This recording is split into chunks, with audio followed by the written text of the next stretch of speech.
오징어 게임 시즌3 보면서 이런 생각 드셨죠? 아니 왜 저래? 그 선택 진짜 말이 돼? 저도 딱 그랬습니다. 이번 영상에서는 도무지 납득이 안 가는 참가자들의 선택, 그 중에서도 특히 공감이 안 되는 장면만 골라 지극히 개인적인 관점으로 정리해봤습니다.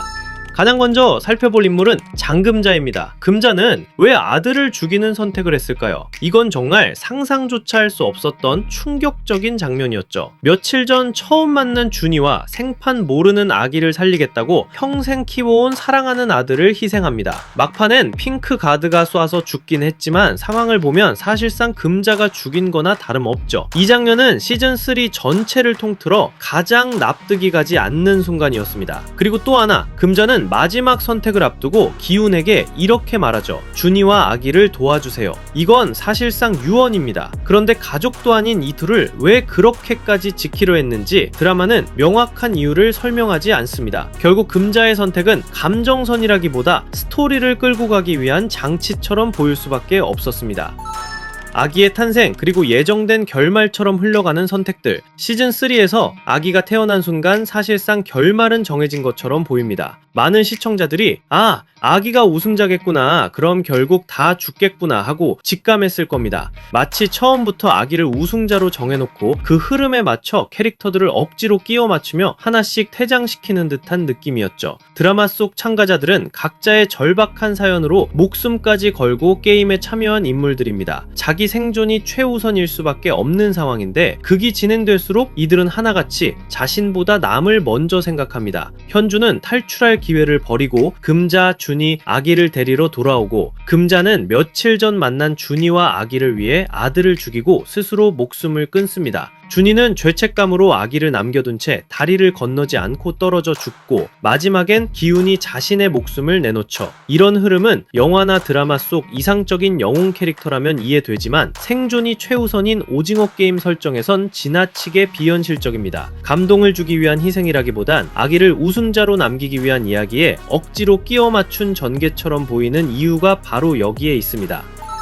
자, 두 번째 인물은 바로 오징어 게임의 주인공 성기훈입니다. 기훈은 왜 반란의 실패를 강대호 탓으로 돌리고 결국 죽이기까지 했을까요? 대호가 무서움에 사로잡혀 탄창을 챙긴 뒤 복귀를 포기한 건 사실이지만 반란 실패를 그에게만 뒤집어 씌우긴 어렵습니다. 그런데도 기훈은 분노에 휩싸여 대호를 쫓아가 끝내 죽이고 맙니다. 이건 냉정한 판단이 아니라 무너진 멘탈과 죄책감, 친구의 죽음이 한꺼번에 폭발한 감정의 결과였겠죠. 결국 기훈에게 대호는 화풀이 대상으로 전락했습니다. 기훈의 또 다른 이해 안 가는 선택은 프론트맨의 제안을 거절한 부분입니다. 프론트맨은 기훈을 따로 불러내 자고 있는 참가자들을 모두 죽이면 너와 아기는 살아남고 게임을 끝낼 수 있다고 제안하죠. 이에 기훈은 칼을 들고 시도까지 하지만 결국 포기합니다. 살인에 대한 자책감 때문인지 후회 때문인지는 명확하지 않지만 이미 그는 앞서 대호를 자신의 손으로 죽였습니다. 진짜 생존이 걸린 순간 프론트맨의 제안을 거절했다는 게 납득이 되질 않습니다.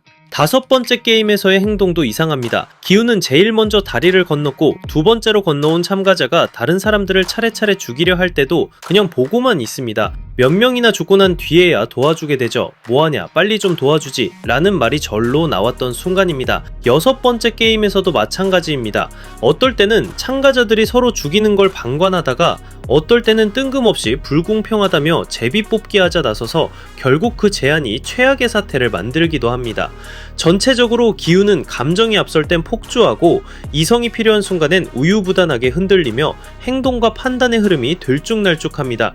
결과적으론 마지막 순간 기훈의 선택을 위한 정신적인 붕괴로 보이긴 합니다만 너무 억지스럽다는 생각은 떨칠 수 없습니다. 무엇보다 애초에 자식을 둔 아빠로서, 그리고 그 많은 상금을 탄 상황에서 다시 게임에 참여한다는 것 자체부터가 절대적으로 이해할 수 없는 상황입니다. 다음은 이번 시즌에서 가장 짜증남을 유발한 인물, 황준호입니다. 준호는 왜 최이사의 반복된 경고를 무시하고 끝까지 박 선장을 믿었을까요? 형사 출신이라는 점을 생각하면 준호의 선택은 더 이해하기 어렵습니다. 최이사의 경고를 무시한 결과 함께 움직이던 용병들은 한 명을 제외하고 모두 죽습니다. 그런데도 준호는 죄책감이나 갈등을 거의 드러내지 않습니다. 오로지 형을 꼭 찾아야 한다는 집착뿐입니다. 시즌1의 준호는 냉철하고 이성적인 인물로 그의 행동 흐름에 크게 거슬리는 점은 없었습니다. 그러나 시즌 시즌3에선 형에 대한 집착으로 판단력까지 잃어버린 인물로 닥선장이 수상하다는 징후가 계속 나오는데도 끝내 외면하죠. 결국 주변을 위험에 빠뜨린 것도 모자라 본인 역시 냉정함을 잃어버린 채 형만 쫓는 인물로 전락합니다. 드라마를 보는 내내 가장 짜증을 유발하는 캐릭터였습니다.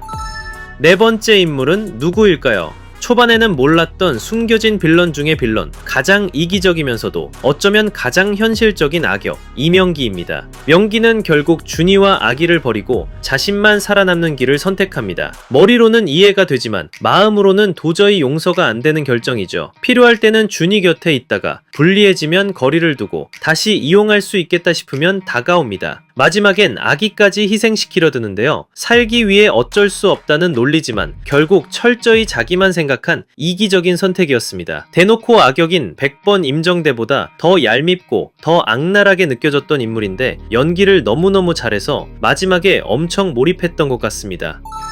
마지막으로 조용히 포기한 인물, 김준희입니다. 준이가 왜? 라고 생각하겠지만 준이의 선택이 저는 많이 아쉬웠습니다. 준이는 왜 다리를 건널 시도조차 하지 않고 스스로 떨어져 죽는 선택을 했을까요? 물론 다친 다리로는 안 될 것을 알지만 그래도 아기가 있으니 악착같이 시도해 볼만도 했을 텐데요. 정신적으로 완전히 무너졌기 때문일 수도 있겠지만 아기를 남겨놓고 그냥 죽는다는 건 너무 이른 포기처럼 보입니다. 어차피 죽을 거라면 시도는 해봤어야 하는 거 아닌가 라는 아쉬운 생각이 계속 남습니다. 이해 안 가는 선택, 납득 안 되는 행동들, 분명 다른 선택도 있었고 살아남을 기회도 있었을 텐데 왜 하필 그렇게까지 했을까요? 오늘 영상에서는 그런 공감 실패의 순간들을 짚어봤습니다. 여러분은 어떤 선택이 가장 답답했나요?